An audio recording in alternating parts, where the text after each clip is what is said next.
기근을 만날 때라는 말씀의 제목입니다.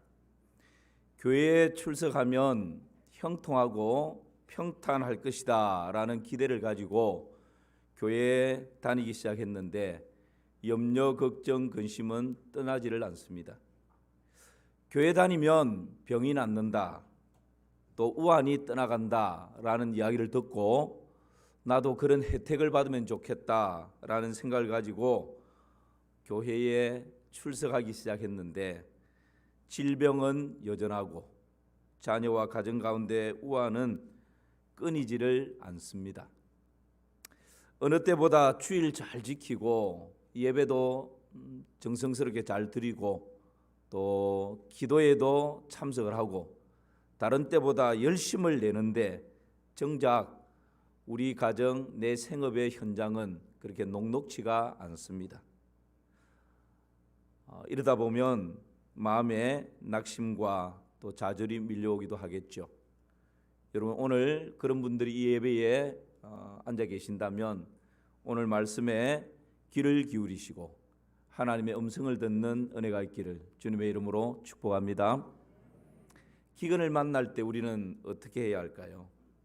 우리는 한평생 살아가면서 한 번도 기근 없이 살아가는 사람은 아마 아무도 없을 것입니다. 어떤 사람은 물질의 기근을 만나기도 합니다.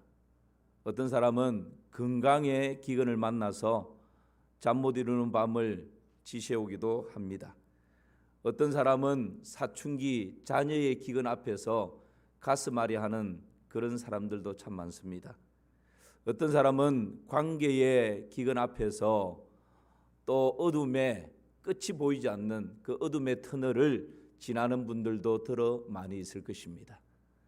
이런 각기 다양한 인생의 기근을 만날 때 우리는 어떻게 해야 할까요? 오늘 아브라함의 모습을 보면서 우리가 그 기근을 만났을 때 어떻게 해야 하는지를 함께 살펴보면 좋겠습니다. 기근을 만났을 때 아브라함은 어떻게 합니까? 애굽으로 피했습니다. 오늘 본문 10절 말씀을 같이 한번 보실까요? 10절입니다. 시작. 그 땅에 기근이 들었으므로 아브라함이 애굽에 거류하고 그리로 내려갔으니 이는 그 땅에 기근이 심하였습니다.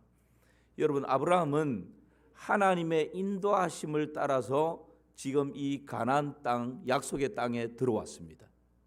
그러면 하나님께서 인도하셨다면 이 가나안 땅에 들어왔을 때 뭔가 하나님의 은혜, 하나님의 복이 있어야 되지 않겠습니까? 하나님의 약속의 말씀을 붙들고 이 가나안 땅, 약속의 땅까지 왔는데 본토 친척 아비집을 떠나서 낯설고 물설은 이 가나안 땅에 들어왔는데 그러면 하나님께서 여호와 이래 모든 것을 다 준비하시고 예비해 두셔야 되지 않겠습니까? 고생 끝, 행복 시작. 이 가나안 땅에서는 뭐 그런 인생이 쫙 펼쳐져야 맞는 것 아니겠습니까? 누가 인도했기 때문에? 하나님이 인도했기 때문에 마땅히 그러해야 한다고 우리는 생각합니다. 그런데 정반대입니다. 약속의 땅에 들어왔는데, 가나안 땅에 들어왔는데 현실은 뭐라고요? 기근이에요, 기근. 여러분, 약속의 땅에도 기근이 옵니까? 다시 약속의 땅에도 기근은 옵니까? 네, 그렇습니다. 우리가 다 이해할 수 없는데, 다 헤아리기가 어려운데 분명한 것은 하나님이 인도하셨고 말씀 따라서 왔고 분명히 지금도 하나님이 함께하고 계신데 그럼에도 불구하고 우리의 가정 가운데, 나의 삶의 현장 가운데 기근이 온다는 것입니다. 약속의 땅에도 기근은 오는가? 예, 기근은 옵니다. 이것이 답입니다. 여러분, 이것을 이성적인 합리성을 가지고 답을 얻으려고 하면 안 됩니다. 우리는 모릅니다. 분명한 사실은 그럼에도 불구하고 약속의 땅에도 기근은 온다는 것입니다. 마치 햇빛이 또 비가 내릴 때 선인과 악인에게 동시에 같이 내리는 것처럼 기근과 홍수가 임하면 믿는 자들인지 믿지 않는 자들이든지 동시에 기근을 만나고 홍수를 만나고 그렇게 하는 것처럼 여러분 약속의 땅에도 기근은 옵니다. 자, 그렇다면 약속의 땅에 임하는 이 기근 우리가 어떻게 해야 할까요? 두 가지 반응으로 나타납니다. 하나는 애굽으로 피하는 것입니다. 이것은 장소를 쉬운 장소로 옮기는 것입니다. 현실 도피입니다. 또 하나는 그럼에도 불구하고 하나님을 주목하고 하나님께 피하는 것입니다. 그럴 때에 하나님께서 일하시고 하나님께서 행하십니다. 믿음의 조상이었던 아브라함은 여러분 어디로 피합니까? 애굽으로 피해버립니다. 좀 실망스럽습니다. 그러나 여러분 기근을 만났을 때 기근이 영향을 미치지 못하는 새로운 장소로 피하는 것, 이게 뭐 그렇게 크게 잘못된 건가요? 아니죠. 가장으로서 기근을 만났을 때 이 기근의 장소를 피해서 기근이 없는 곳으로 가족들을 데리고 잠시 장소를 옮기는 것 지극히 당연한 것 같습니다. 그런데 하나님께서는 이 애굽에 피하는 아브라함을 그렇게 평가하지를 않습니다. 왜 그럴까요? 오늘 창세기 12장 4절 말씀 보실까요? 같이 한번 읽어봅시다. 시작. 이에 아브라함이 여호와의 말씀을 따라갔고 롯도 그와 함께 갔으며 아브라함이 하란을 떠날 때에 75세였더라. 이런 사절을 자세히 보십시오. 이에 아브라함이 누구의 말씀을 따라갔다고요? 여호와의 말씀을 따라갔고, 여기서 여호와의 말씀을 따라갔고 라고 하는 이 말씀에 좀 원어적인 더 깊은 의미는 그냥 이 말씀을 이렇게 읽으면 아브라함이 하나님의 말씀을 듣고 아브라함이 믿음을 발동시키고 아브라함이 좀 더 능동적으로 적극적으로 믿음을 가지고 순종하면서 따라갔다, 이렇게 이해를 할 수 있습니다. 그런데 좀 더 가까운 의미는 아브라함이 뭔가 믿음을 가지고 적극적이고 능동적으로 말씀을 따라 순종하며 갔다라는 의미보다 하나님의 말씀의 능력이 아브라함을 붙들었다는 의미입니다. 하나님의 말씀의 능력이 아브라함을 딱 붙들고 이끌어 갔다라고 하는 의미입니다. 그러므로 여러분 지금까지 아브라함이 본토 친척 아버지의 집을 떠난 것, 하란에 살다가 아버지 데라가 죽은 이후에 다시 그 하란에서 약속의 땅을 향해서 믿음의 첫걸음을 내디딘 것, 이것이 어떤 아브라함의 의로움, 아브라함의 믿음, 아브라함의 능동적이고 적극적인 순종, 그것보다는 하나님께서 아브라함을 선택하시고 아브라함을 부르신 하나님께서 하나님의 말씀의 능력으로 아브라함을 붙들고 여기까지 인도하신 것입니다. 말씀의 능력이 아브라함을 사로잡아서 여기까지 약속의 땅까지 이끌어 오신 것입니다. 그리고 하나님께서 혹시 몰라서 7절에 보면 내가 이 땅을 내 자손에게 주리라. 할렐루야. 아브라함에게 줄 뿐만 아니라 아브라함이 혹시 의심할까 봐 한 번 더 도장을 꽉 찍습니다. 내가 이 약속의 땅 너한테만 주는 거 아니야. 너 자손들에게도 줄 것이다. 그렇게 다시 한번 약속하십니다. 그런데 여러분, 그 땅에 기근을 만났다고 아브라함은 훌쩍 약속의 땅을 떠나버리는 것이죠.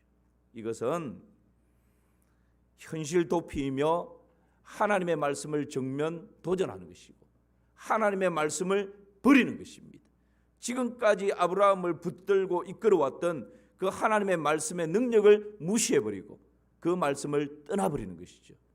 여러분, 우리는 인생의 기근을 만날 때 너무 쉬운 방법을 택할 때가 참 많습니다. 아이고, 그래, 직장 옮기면 되지. 그래, 학교 전학가면 되지. 그래, 이웃집 마음에 안 드니까 이사 가버리면 되지. 그래, 이 인간하고 지금까지 찌지고 뽑고 살았는데 뭐 헤어져 버리면 되지. 너무 쉽게 어려움을 만나고 기근을 만나면 여기에서 훌쩍훌쩍 떠나버리면 그만이다 라는 생각을 가지고 앞뒤 가리지 않고 이 일을 통해서 나에게 말씀하시는 하나님의 음성이 뭡니까? 이 사건을 통해서 하나님 저에게 뭘 말씀하시고 싶으십니까? 이런 믿음의 고백, 하나님께 묻는 이런 작업들은 전혀 없이 눈에 보이는 대로, 귀에 들리는 대로, 내 피부에 느껴지는 대로, 내 마음 움직이는 대로, 내 감정 따라서 너무 쉽게 현실을 도피해버리는, 지금 아브라함이 기근 때문에 애굽으로 아무 생각 없이 내려가 버리는 이런 선택을 할 때가 종종 있지 않습니까? 사랑하는 성도 여러분, 우리가 살아가면서 장소에 대해서 너무 집착할 때가 있습니다. 그런데 사실 장소가 중요한 것이 아닙니다. 에덴 동산과 같은 천국 같은 장소에 있다 할지라도 하나님의 말씀이 나를 붙들지 않으면, 하나님을 떠나버리면 에덴이 지옥이 되어버리는 것입니다. 그러나 초가상간과 같은 그런 곳에 내가 산다 할지라도 하나님의 말씀이 나를 붙들고 있고 하나님의 말씀이 우리 가정을 꽉 붙들고 이끌어 가신다면 그 초가상간도 천국이 되는 것입니다. 여러분, 이 사실을 신뢰하십니까? 중요한 것은 장소가 아니에요. 지금 하나님께서 그 하나님의 말씀의 능력이 우리 가정을 붙들고 이끌어가고 계신가? 그렇지 않으면 나의 감각적인 감정의 판단에 따라서 우왕좌왕하고 있는가? 여러분, 이것이 중요합니다.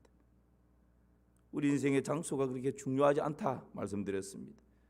선진국이냐 후진국이냐, 영어권 출신이냐 비영어권 출신이냐, 추운 나라인가 더운 나라인가, 뭐 도시 출신인가 농촌 출신인가, 아파트에 사는가 주택에 사는가, 여러분, 이것이 그렇게 중요한 사실이 아닙니다.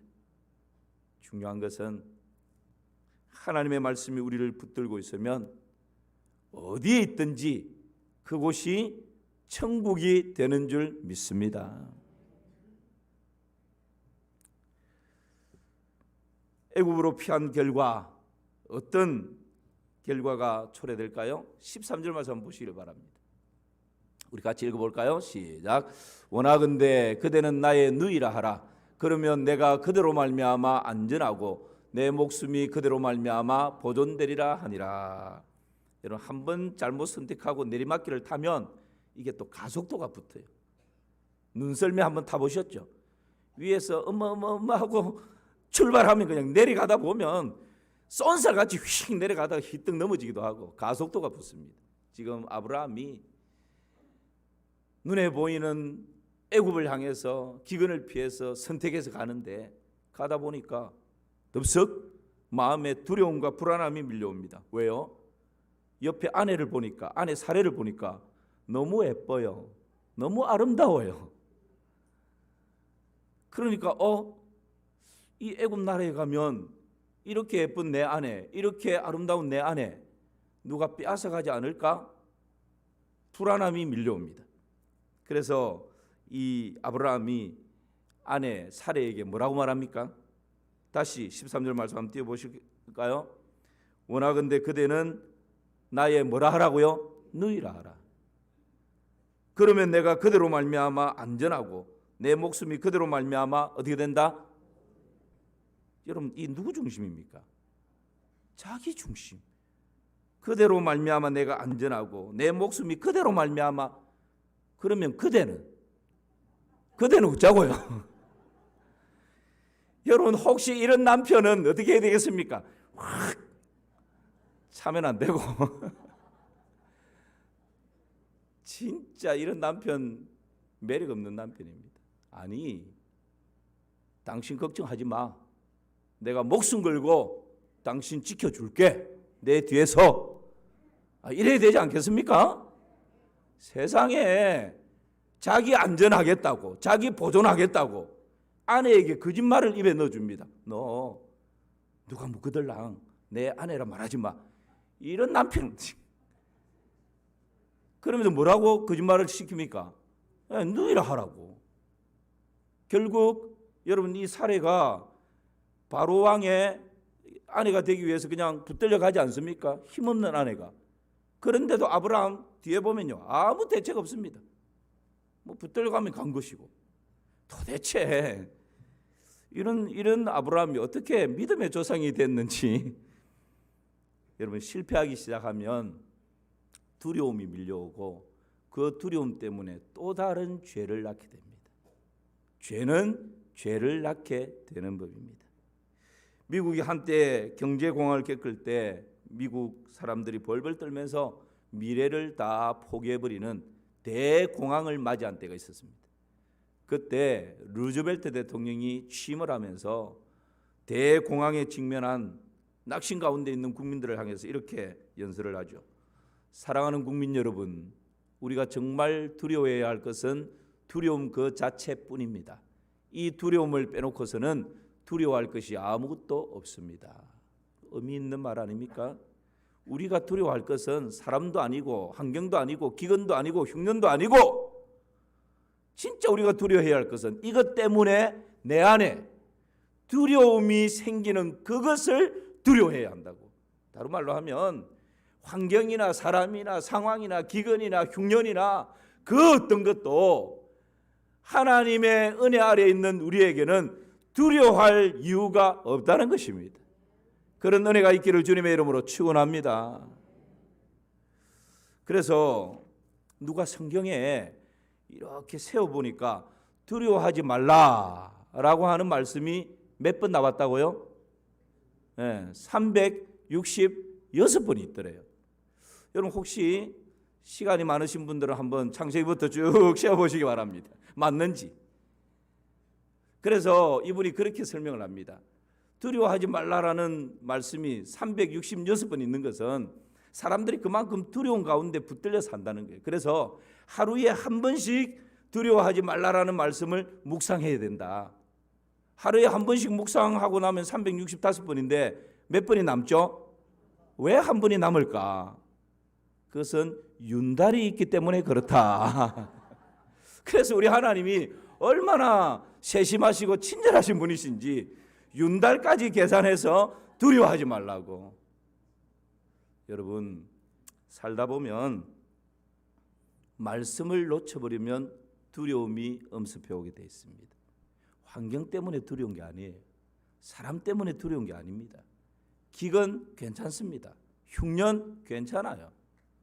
사실 그런 것은 우리가 말씀 안에 있으면 두려워할 대상이 아닙니다. 그런데 아무리 넉넉하고 풍성하고 좋은 환경이 있다 할지라도 말씀과 멀어지고 은혜와 멀어지면 그때부터는 걱정이 생겨요. 염려가 생겨요. 불안함이 밀려옵니다. 두려움이 생깁니다. 정작 우리가 두려운 것은 사람이나 환경 때문이 아니라 말씀을 놓쳐버릴 때 그때 두려움이 밀려오는 것입니다. 그러므로 여러분, 우리는 어떤 상황 가운데 있든지 하나님의 말씀 안에 거하시기를 주님의 이름으로 축원합니다. 기근을 피하여 애굽으로 내려간 아브라함, 마음속에 이 극도의 불안함 때문에 그 아내를 누이라고 속이는 그런 현실들이 일어납니다. 그 결과 어떻게 됩니까? 애굽의 바로 왕이 사례를 데려다가 아내로 삼으려 합니다. 아내를 빼앗겨 버렸어요. 여러분, 그래서 어떤 신학자들은 아니 도대체 이때 여러분 아브라함의 나이는 하란을 떠날 때 나이가 몇 세라 그랬죠? 75세. 할아버지예요.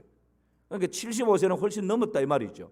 그러면 이때 사례의 나이는 몇 세죠? 10살 차이 정도 되니까 65세가 넘었어요. 그런데 여러분 이상하지 않습니까?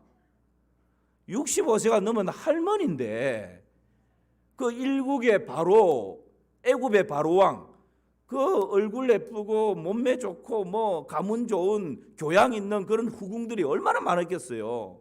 그런데 세상에 65세가 넘는 할머니 사례를 보고 한눈에 뿅 가버렸습니다. 그리고 이 왕의 후궁으로 지금 삼으려고 첫날 밤을 보내려고 합니다. 도대체 사례가 어떻게 이런 아름다움을 유지할 수 있었을까? 그 비결이 뭘까요? 1번 성형수술을 했다. 2번 불로초를 먹었다. 3번 신비로운 화장품을 발랐다. 4번 하나님만 아신다. 답은 몇 번이죠? 예, 성경이 말하고 있지 않기 때문에 우리 잘 몰라요. 어쨌든 무슨 비결인지는 정확하게 모르지만 애굽 나라의 바로 왕을 사로잡을 정도로 이 사례가 그렇게 뛰어난 미모를 가지고 있었다는. 성경학자들이 또 이것을 연구를 해봤답니다. 진짜 왜 그랬을까? 그래서 3가지 가설을 세웠는데, 가설은 그야말로 그냥 가설입니다. 첫째는 사례가 65세가 넘었지만 아이를 낳지 않았기 때문에 미모를 유지할 수 있었다. 뭐 실제 그렇다 그러네요. 둘째, 하나님의 은혜가 사례의 아름다움을 지켜주었다. 조금 일리가 있는 것 같습니다. 그런데 그럼에도 불구하고 이 정도까지는 아닐 것 같아요. 물론 여러분 연세가 조금 드셔도 정말 하나님께 깊이 기도하고 마음 가운데 은혜가 충만한 사람들을 보면요, 이 외모를 꾸며서 나타나는 매력이 아니라 하나님의 은혜로 흘러나오는 매력이 있습니다. 그거 아시죠? 예, 지금 그걸 말하는 거예요. 아마 하나님의 은혜가 이 사례에게 임했기 때문에 그렇게 화사하고 연령을 초월하는 그런 아름다움이 있었을 것이다. 또 하나는 저는 이 3번이 좀 가깝지 않나 생각합니다. 하나는 종족의 문제 때문이다. 그러니까 애굽 사람들은 보통 함족의 후손이라는 거예요. 함족의 후손이라는 것은 피부 색깔이 좀 까무잡잡한 그런 사람들이에요. 그런데 사례는 셈족의 후손이에요. 셈족의 후손은 백인에 가깝습니다. 그러니까 피부가 뽀얗고 피부가 하얀 거죠. 여러분, 우리가 피부가 좀 새까만 사람들을 만나면 나이가 측정이 잘 안 돼요. 진짜 새까매면 광채가 나는데 이 사람이 지금 할머니인가 처녀인가 뭐 도저히 구분이 안 가는 거죠. 그런데 여러분, 까무잡잡한 사람들끼리 보다가 어느 날 머리를 들어서 봤는데 어메, 이게 피부 색깔이 그냥 하얀 사람을 만나게 되니까 이 사람이 할머니인지 구분이 안 돼서, 그래서 아마 그 아름다움에 그냥 눈이 뿅 갔다, 뭐 이제 이런 가설이라 그랬습니다. 가설, 이런 가설이 있습니다. 어쨌든 결론은 사례가 당대의 애굽 바로 왕의 마음을 사로잡을 정도로 그 미모가 뛰어났다라는 것만은 사실인 것 같습니다. 이것 때문에 여러분, 아브라함이 아내에게 거짓말을 하게 하고 그것 때문에 그 사례가 바로의 아내로 지금 되기 직전까지 갔지 않습니까? 기근을 만나서 눈에 보이는 곳, 쉬운 선택, 애굽으로 피신했을 때 그 결과가 뭐라고요? 여러분, 두려움에 사로잡히게 되고 거짓말을 하게 되고 아내에게조차도 거짓말을 입에 넣어주게 되고 결국은 아내를 빼앗기는 자리에까지 이르게 되는 것입니다. 엘리멜렉, 나오미 가정을 생각해 보십시오. 베들레헴, 떡집이에요. 하나님의 떡집 베들레헴에 흉년이 들었습니다. 제가 룻기 강의할 때 말씀드렸죠. 이 엘리멜렉, 이 가정은 이름을 해석해 보면 제사장 가정에 가깝습니다. 그랬던 이 엘리멜렉과 나오미 가정이 하나님의 떡집에 흉년이 든 것 때문에 어디로 피신해 버리죠? 모압으로 내려가 버려요. 여러분, 아무리 어려운 일이 있고 흉년이 들고 기근이 있고 가뭄이 든다 할지라도 제사장 정도 되면 하나님의 떡집을 목숨 걸고 지켜야 되는 거죠. 그런데 그 떡집을 버리고 저 모압으로 그냥 도망가 버립니다. 10년의 세월이 지납니다. 현실 도피, 쉬운 선택을 했던 이 가정, 10년 후의 결과가 뭡니까? 엘리멜렉 모압에서 죽습니다. 말론과 기론 두 아들 모압에서 죽습니다. 빈손 들고 쫄딱 망해서 천부여 의지 없어서 손 들고 옵니다. 그러면서 다시금 하나님의 떡집으로 돌아오지 않습니까? 이것이 기근을 만났을 때, 인생의 기근 앞에서 쉬운 선택을 하고 눈에 보이는 애굽으로 피신하고 모압으로 피신하고, 하나님 이 기근을 통해서 뭐라 말씀하고 싶습니까? 이 흉년을 통해서 우리 가정 가운데 하나님 계획하신 것이 뭡니까? 이런 질문 없이 너무 쉽게 선택하고 움직일 때 그 결과는 초라하기 그지없는 것입니다. 사랑하는 성도 여러분, 그렇다면 우리는 기근을 만났을 때 어디로 피해야 합니까? 하나님께로 피해야 하는 것입니다. 이것이 답입니다. 끝없는 내리막길로 치닫던 아브라함의 인생에 갑자기 반전이 일어납니다. 아브라함의 불순종과 거짓말에도 불구하고 어느 한순간 역전이 펼쳐집니다. 어떻게 이런 일이 일어나죠? 하나님이 개입하시기 때문에. 잘못한 아브라함은 오히려 큰 재산을 불립니다.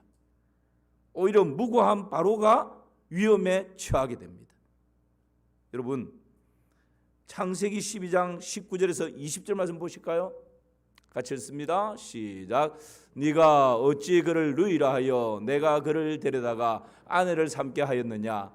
내 아내가 여기 있으니 이제 데려가라 하고 바로가 사람들에게 그의 일을 명하매 그들이 그와 함께 그의 아내와 그의 모든 소유를 보내었더라.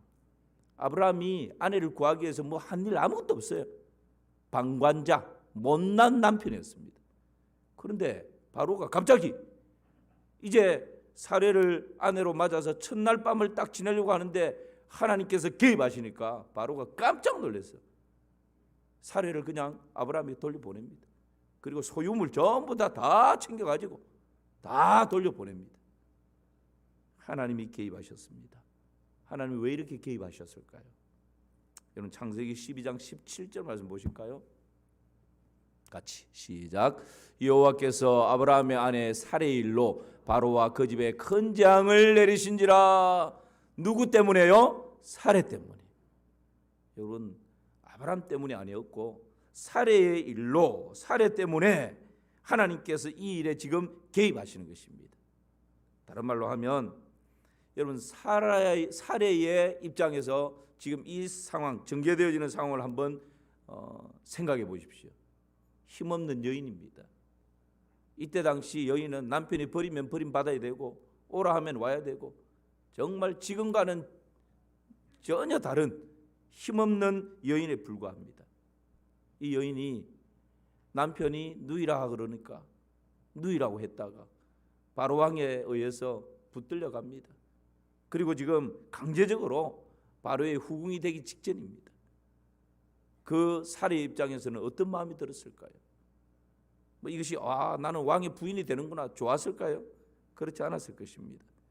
남편에 대한 실망스러움, 배신감, 또 밀려오는 두려움, 그런 가운데에서 여러분, 이 사례가 의지할 수 있는 것은 남편도 아니었고 자신의 미모도 아니었고 오직 하나님만 의지할 수밖에 없는 것입니다. 하나님만이 나의 피난처로 삼을 수밖에 없는 것입니다. 그럴 때에 하나님께서 아브라함 때문이 아니었고 이 사례의 일 때문에 지금 더 이상 방치하면 아브라함과의 관계가 끝나버리는 이 일 때문에 하나님께서 직접 개입하셨습니다.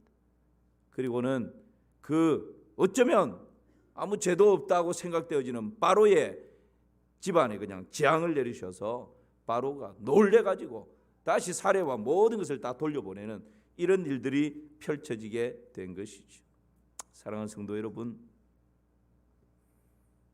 하나님께서 아브라함에게 해초리를 들어서 때려야 하는데 오히려 해초리 대신 더 큰 사랑으로 대우해 주셨습니다. 왜냐하면 해초리가 아니라 더 큰 사랑 때문에 자신의 잘못을 뼈저리게 깨달으라고 하나님께서 징계를 내리셔야 마땅한데 징계 대신에 더 큰 은혜를 베풀어 주셨습니다. 왜냐하면 징계보다 하나님의 은혜에 겨워 다시금 하나님 품으로 돌아오라고. 때때로 하나님께서 우리를 이렇게 대우하실 때가 있습니다. 내가 말한 것 생각하면, 내가 행한 행동을 생각하면 해초리 몇 대 맞아야 마땅한데 하나님께서 나한테 이런 징계, 이런 벌을 내리셔도 할 말이 없는데 아니 더 형통하고 더 잘되고 하나님의 은혜가 더 풍성하게 임하는 것입니다. 왜 그럴까요? 여러분, 때로 하나님께서는 회초리 대신 사랑과 은혜로 우리를 돌이키게 할 때가 있는 것입니다. 그래서 이 은혜를 헛되이 받으면 안 됩니다. 창세기 13장 4절 말씀 보십시오. 시작. 그가 처음으로 제단을 쌓은 곳이라 그가 거기서 여호와의 이름을 불렀더라. 이 은혜를 경험하고 이 사랑을 경험하고 아브라함이 창세기 13장으로 딱 넘어오면 그가 처음으로 제단을 쌓은 곳이라 그가 거기서 여호와의 이름을 어떻게 했다고요? 불렀더라. 여호와의 이름을 불렀다라고 하는 것은 예배가 회복되어지고 하나님을 찬양하고 하나님께 기도가 열려졌다, 그런 뜻입니다. 여러분, 하나님께 피하는 그 아내의 살해 때문에 다시금 아브라함 가정이 하나님의 은혜의 날개 품으로 들어오게 된 것입니다. 예배가 회복되어진 것입니다. 찬양과 기도가 회복되어진 것입니다. 이런 은혜가 여러분의 가정 가운데 임하기를 주님의 이름으로 축원합니다. 그러므로 어떤 기근 앞에 있든지 어떤 흉년 앞에 있든지 여러분 어떤 가뭄 앞에 있든지 오직 하나님을 우리의 피난처로 삼으시기를 축복합니다. 그것이 답입니다. 애굽을 바라보지 마십시오. 모압으로 내려가지 마십시오. 그것은 지금은 흥할 것 같지만 세월이 지나면 망하는 길입니다. 그러나 지금 하나님의 말씀을 붙들고 하나님께로 피했는데 변화되어지는 것은 아무것도 없습니다. 그럼에도 불구하고 하나님의 말씀이 나를 붙들고 있고 하나님의 은혜가 우리 가정을 붙들고 있으면 하나님께서 역전의 기회를 주실 것입니다. 하나님께서 일하기 시작하시는 것입니다. 아브라함 가정에 하나님께서 이렇게 일하시니 한순간에 모든 상황이 역전되는 것입니다. 이것이 여러분 믿음의 삶입니다. 시편 73편 28절 말씀 보십시오. 시작. 하나님께 가까이함이 내게 복이라 내가 주 여호와를 나의 피난처로 삼아 주의 모든 행적을 전파하리이다. 아멘. 하나님께 가까이함이 내게 복이라 내가 주 여호와를 나의 뭐로 삼아요? 피난처로 삼아. 하나님을 피난처로 삼는 사람은 두려움이 없습니다. 시편 46편 말씀 보십시오. 같이 읽어볼까요? 시작. 하나님은 우리의 피난처시요 힘이시니 환난 중에 만날 큰 도움이시라. 그러므로 땅이 베라든지 산이 흔들려 바다 가운데 빠지든지 바닷물이 솟아나고 뛰놀든지 그것이 넘침으로 산이 흔들릴지라도 우리는 두려워하지 아니하리로다. 할렐루야. 하나님을 우리의 피난처로 삼는 자들이 바로 이렇게 살아갈 수 있다는 거예요. 데이빗 소페르라고 하는 사람이 피할 수 없는 하나님이라는 책을 썼는데요. 그 책에 보면 교도소와 수도원의 차이를 이렇게 아주 명료하게 이야기합니다. 교도소와 수도원의 차이는 불평과 감사에 있다. 교도소에 있는 이 투옥된 죄수들은 눈 떠 있는 모든 시간을 원망과 불평과 증오와 미움과 복수심에 가득 차 있다는 거예요. 그런데 수도원에 있는 성자들은 깨어있는 모든 순간을 말씀을 묵상하고 그 입술에서 감사가 고백되어지고 찬양이 흘러나오는, 그래서 반대로 이렇게 이야기합니다. 죄수가 교도소에 있지만 하나님의 말씀을 묵상하고 감사의 고백이 터져나오고 하나님을 찬양하며 살아간다면 교도소도 수도원이 될 수 있다는 것입니다. 수도원에 있는 성자라 할지라도 그곳에서 원망과 불평과 미움과 증오와 복수심이 가득하다면 그 수도원이 교도소가 될 수 있다는 것입니다. 무슨 말씀입니까? 여러분, 지금 내가 맞닥뜨린 이 장소가 문제가 아니라는 거예요. 가정에서, 직장에서, 생업의 현장에서, 삶의 현장에서 기근을 만나고 흉년을 만나고 가뭄을 만났다 할지라도 여러분 그곳에서 하나님을 주목하고 하나님의 말씀을 붙들고 하나님의 은혜가 나를 붙들고 있다면 그곳이 천국이 될 줄 믿습니다. 그러나 내가 지금 더 이상 바랄 것이 없습니다. 내가 있는 곳이 에덴 동산입니다. 아무리 내가 있는 곳이 에덴 동산 같은 천국이라 할지라도 내 안에서 미움과 증오와 복수심과 이것이 가득하다면 여러분 그곳은 에덴 동산이 아니라 천국이 아니라 지옥이 될 수밖에 없는 것이죠. 기근을 만날 때 장소가 중요하지 않습니다. 이삭은 흉년을 만납니다. 그때 하나님께서 애굽으로 내려가려고 하는 이삭을 막습니다. 애굽 내려가지 말라. 이삭은 그 말씀 순종하고 하나님을 피난처로 삼습니다. 그리고는 그 흉년의 때에 흉년의 시간에 그라리라고 하는 그 땅에 농사를 짓습니다. 흉년된 땅에 농사를 지어봤자 뭐 어떻게 소출을 할 수가 있겠습니까? 그런데 여러분 하나님께 피하고 하나님을 피난처로 삼아 흉년의 때에 농사를 지었는데 어떤 일이 일어나죠? 창세기 26장입니다. 시작. 이삭이 그 땅에서 농사하여 그 해에 100배나 얻었고 여호와께서 복을 주심으로 그 사람이 장대하고 왕성하여 마침내 거부가 되어 할렐루야. 이것이 기근을 만났을 때 하나님께 피하는 자가 누리는 복인 줄을 믿습니다. 인생에 어떤 기근을 만나도 오직 하나님만 피난처로 삼고 하나님의 품으로 달려가는 우리 모든 성도님들 되시기를 주님의 이름으로 축원합니다. 기근을 만날 때 두 가지였습니다. 하나는 애굽으로 피합니다. 현실 도피, 가장 쉬운 방법입니다. 두 번째는 하나님께 피하는 것입니다. 여러분 오늘 답을 붙드시고 또 새로운 한 주간 하나님을 피난처로 삼고 살아가는 복된 한 주간이 되시기를 축복합니다.